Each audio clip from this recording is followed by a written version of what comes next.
we are traveling back to the earliest periods of humanity, into the twilight of human history. Why was the face of Adam, the very first human, and the one who laid the foundations of civilization on Earth, unable to laugh for centuries?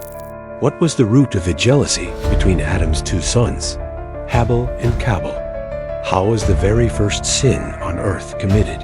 What was the true cause of the first murder in human history? The reason Qabil shed the blood of his own brother Habil.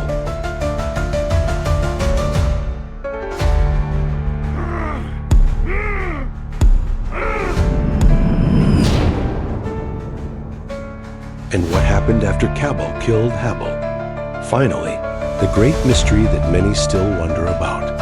How did Qabil's tragic end come? Now, let us together uncover the dusty pages of history.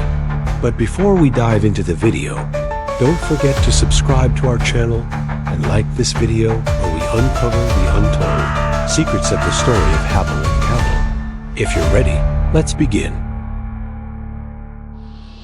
It was the first days of mankind's life on Earth. Adam and Hava, after tasting that forbidden fruit in Jannah, were sent down to the world. They no longer had a beautiful and easy life like in Jannah. Basic needs such as eating, relieving themselves, protection, and covering arose. Moreover, on Earth, there was no one else besides Adam and Hava. The history of humanity was being written almost from zero. After learning all these basic needs, according to one narration, 100 years after coming to the world, Hava alayhi salam gave birth to her first child. After a while, Hava alayhi salam gave birth to a total of 40 children in 20 pregnancies, in twins. In each pair of twins, one was a boy and the other was a girl. The twins that Hava alayhi salam gave birth to in the first pregnancy were Qabil and Aqlima, while the twins of the second pregnancy were Habil and Labuda. Allah revealed to Adam alayhi salam that the girl born in one pregnancy should marry the boy born in another pregnancy. Allah, who defines what is halal and haram, had set such a rule specifically for the early times. However, these marriages between siblings did not create a sense of brotherhood.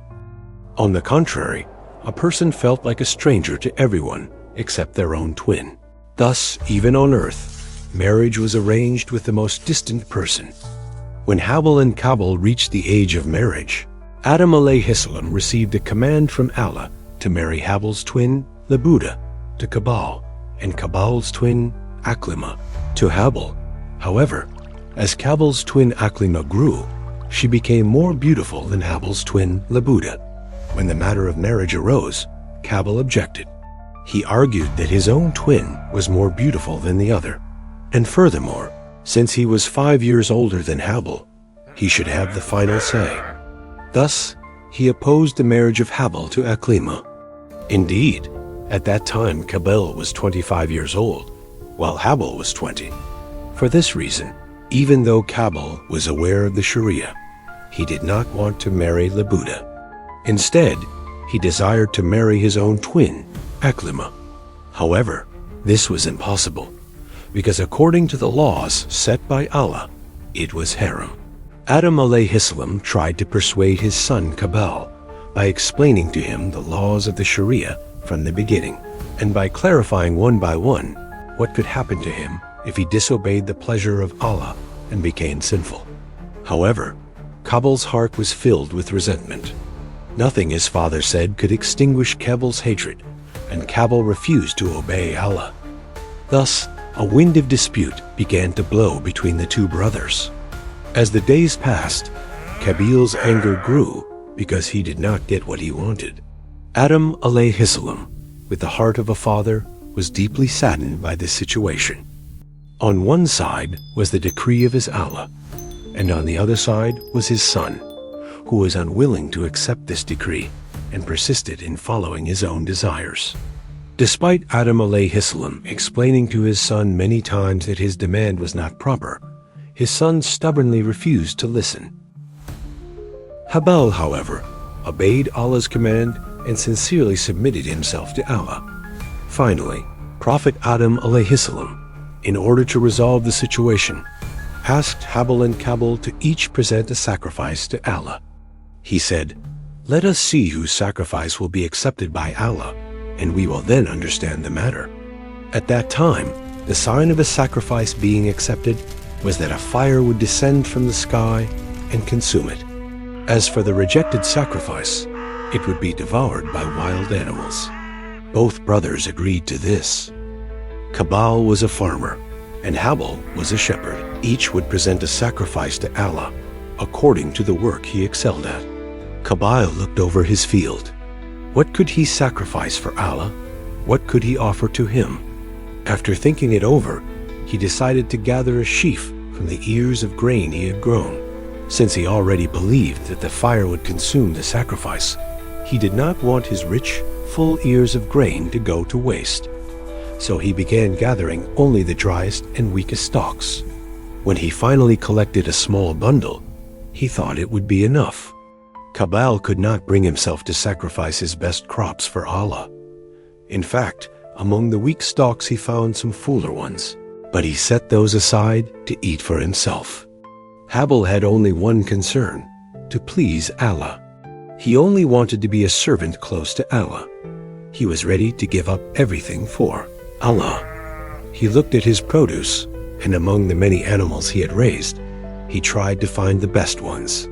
In the end, he chose a well-fed ram from the best of his flock. Moreover, he did not suffice with this ram alone. He also brought milk and fat from the richest of them. In his heart, he desired to gain the pleasure of Allah. Habil did not yet know, but Allah would keep the ram that was sacrificed with this sincerity in Jannah, and later send it to Ibrahim alayhi salam to sacrifice in place of his son Ismail alayhi salam. Adam alayhi salam called both of his sons, and together they went up to Mount Nevs to place the things they would sacrifice on its peak. Both brothers placed their sacrifices on the top of the mountain. A silence filled the atmosphere. Everyone was waiting for the result with excitement. Qabil was very confident that his own sacrifice would be accepted. Then the awaited moment came. A fire descended from the sky and consumed Habil's sacrifices. But it did not touch Qabil's sacrifices. This meant that the sacrifice of Habil was accepted by Allah. Seeing this, Habil began to give thanks to Allah with joy. Qabil, however, became very angry at this situation and immediately descended from the mountain in rage. His anger slowly turned into the flames of a fire. He could not stand still and could not digest this situation. How could it be that not his, but Habil's sacrifice was accepted? Jealousy had seeped into his very veins. He could not even bear to see Habil. In fact, since the very beginning of mankind, the tricks of Shaitan have always been the same: hatred, jealousy, and anger. And it was this jealousy and anger that drove Qabil to the evils he would later regret. As if it were not enough that Allah accepted Habil's sacrifice, Habil was also going to marry Qabil's beautiful twin sister, Aklima. Qabil, holding Habil responsible for all that had happened, thought to himself, "I must find a way." He could no longer endure it. For a moment he paused. Something had come to his mind. Qabil thought that the only solution was to get rid of Habil. Now he wanted to be free of him. But when and how would he do it? While his father's eyes were always upon Habil, how could he ever find the chance to kill him? While all these events were taking place, Adam alayhi salam was thinking of traveling to Makkah to visit the Kaaba. However, he was worried about Habil.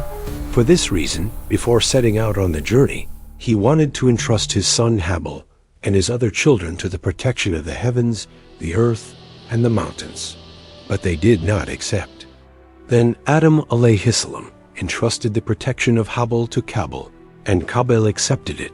Thus a brother was entrusted to his brother. However, Qabil would not keep the promise he had given to his father. The opportunity he had been waiting for had come right to his feet. When Adam alayhi salam went to Makkah, Qabil thought that there was no obstacle left before him to kill Habil.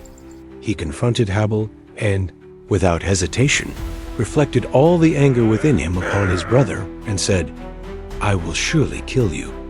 In response, Habil asked, "For what reason will you kill me?"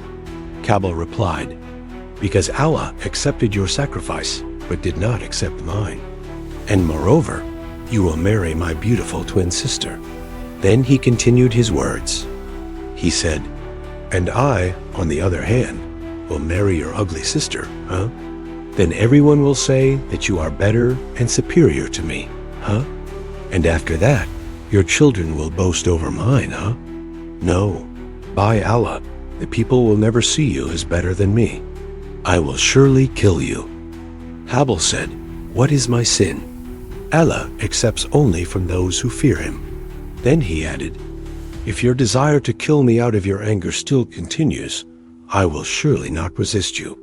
Saying this, he went down from the top of the mountain and escaped from Qabil's hand. Yet Qabil kept waiting for an opportunity to kill Habil. Qabil's anger grew even stronger. Before him stood someone who was not afraid, no matter what he said. Enraged, he went after Habil. He began searching for him everywhere. His decision was firm. He would kill him the moment he saw him. Step by step, he followed him, waiting for the chance to strike. One day, while searching for Habil again, he found him on a mountain where Habil was tending his sheep, lying asleep. Qabil drew closer to him, wanting to make sure that he was truly asleep. Thoughts began to run through his mind. Since his father had gone to visit the Kaaba, he should take this chance to settle the matter once and for all. He wanted to get rid of him, but how exactly could he do it? He did not truly know what to do, because no one had ever killed another person on Earth before. How was a human supposed to be killed? According to one narration, at that moment Shaitan showed him the way by crushing the head of a bird with a stone. When Qabil saw this, he decided to pick up a stone from the ground and approached his sleeping brother. The moment that would never be erased from the history of the world was about to take place. He slowly leaned over Habil and lifted the stone, striking Habil's head with it several times. When he hit his brother's head with the stone, the earth was watered for the first time with human blood. The echo of the very first murder reached all the way to the heavens. Habil was now dead. Blood was flowing from his head. According to one narration, when Qabil killed Habil, the earth began to shake and trembled continuously for 7 days without stopping. So what would happen now? Qabil waited for a while by Habil's side to make sure that he was truly dead. But he did not know what to do with the body.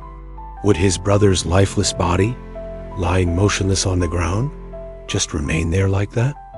He paused for a moment and thought about what he could do. To protect Habil from wild animals, he placed him in a sack and began carrying him along. According to one narration, Qabil carried Habil, whom he had killed, with him for an entire year. Then, Allah sent a crow scratching at the ground to show him how to bury his brother's body. When Qabil saw the crow, he lamented, "Woe to me! Am I so incapable that I cannot even be like this crow and bury my brother's corpse?" He said. Qabil was angered that he had learned this knowledge from a crow. He thought, "How could it be that I could not think of finishing what I started, and instead had to learn it from a crow?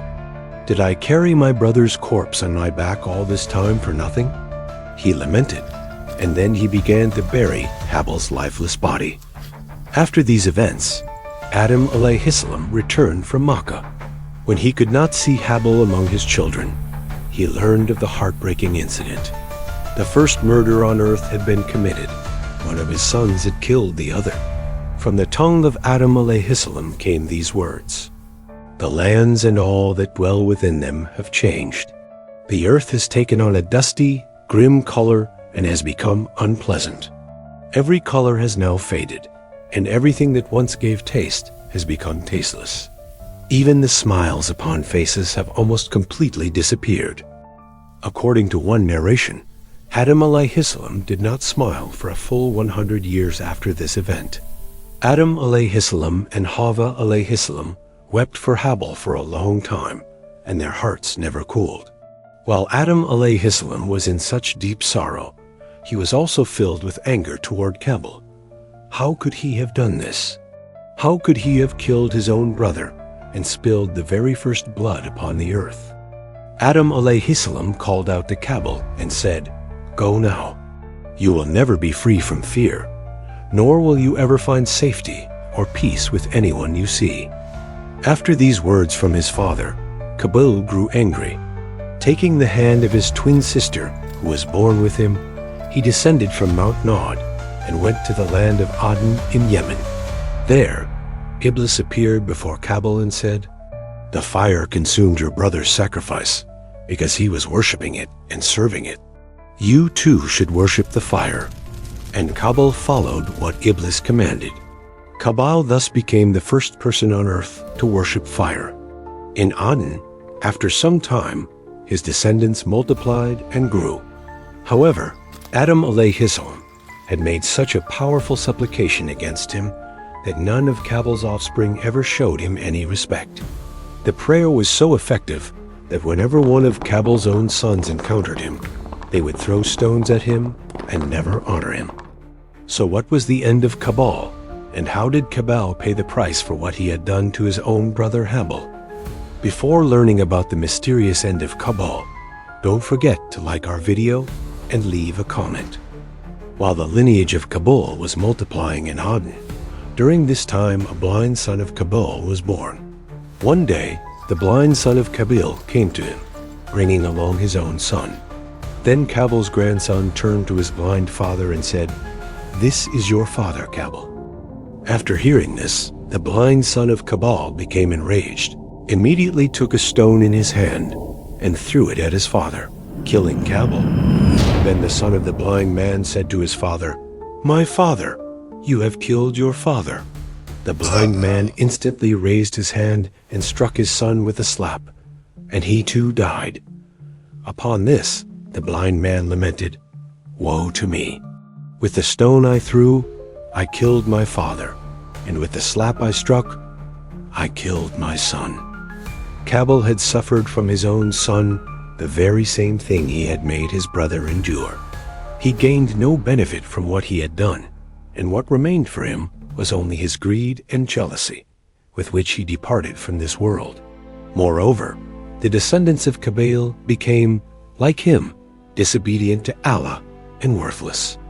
The children of Qabil made play instruments, blew horns and trumpets, drank wine, committed adultery, worshipped fire and idols, and in the end, as a corrupt lineage, they were drowned in the flood.